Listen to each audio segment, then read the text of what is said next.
Students, आज मैं आपको क्लास 7th की हिंदी ग्रामर में लेसन 3 पढ़ाऊंगी, जिसका नाम है शब्द विचार। बच्चों, भाषा की दूसरी इकाई शब्द कहलाती है। शब्दों का हमारे जीवन में अधिक महत्व है। इसी के आधार पर अनेक कार्य संपन्न होते हैं। शब्द की परिभाषा: एक अथवा एक से अधिक वर्णों से बनी स्वतंत्र एवं सार्थक ध्वनि शब्द कहलाती है। जैसे एक वर्ण से बने ना का अर्थ नहीं, व का अर्थ और आदि शब्द है, तथा अनेक वर्णों से बने महल, नमक, ताजमहल, नगर आदि हैं। शब्दों के भेद। बच्चों, शब्दों के भेद: रचना के आधार पर, उत्पत्ति के आधार पर, थर्ड अर्थ के आधार पर, वाक्य प्रयोग के आधार पर।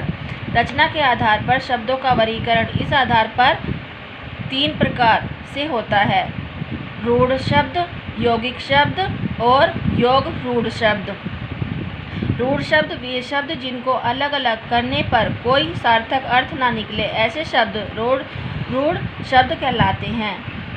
यौगिक शब्द वे शब्द जो 2 या 2 से अधिक शब्दों के मिलने से बनते हैं, यौगिक शब्द कहलाते हैं। जैसे धर्मशाला, धर्म प्लस शाला तो धर्मशाला।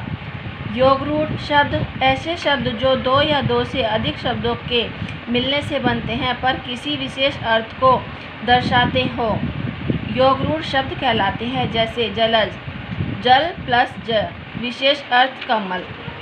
सेकंड हमारा उत्पत्ति के आधार पर। इस आधार पर शब्द निम्नलिखित 4 प्रकार के होते हैं: तत्सम शब्द, संस्कृत के जो शब्द अपने मूल रूप में ही हिंदी में प्रयोग होते हैं वे तत्सम शब्द कहलाते हैं। जैसे स्नेह, भ्राता, अग्नि आदि।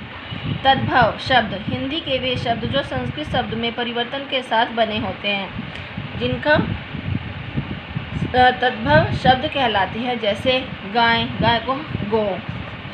थर्ड है देश शब्द, वे शब्द जो क्षेत्रीय प्रभाव के कारण हिंदी में आ गए हैं, देश शब्द कहलाते हैं। जैसे झुग्गी, खाट। विदेशी शब्द हिंदी में अनेक शब्द ऐसे हैं जो विदेशी भाषा में लिए गए हैं, ऐसे शब्दों को विदेशी शब्द कहते हैं। जैसे टेलीविज़न अंग्रेजी, किताब फारसी, हलवाई अरबी आदि। अर्थ के आधार पर। अर्थ के आधार पर 2 प्रकार के होते हैं: सार्थक शब्द और निरर्थक शब्द। सार्थक जिन शब्दों का कुछ ना कुछ अर्थ हो वे सार्थक शब्द कहलाते हैं। जैसे लड़का, मकान, फूल, इनके सार्थक शब्द कोई अर्थ निकलते हैं। निरर्थक शब्द जिनका कोई अर्थ ही ना हो वे निरर्थक शब्द होते हैं। जैसे रोटी, वोटी, पानी, वानी आदि। वाक्य प्रयोग के आधार पर।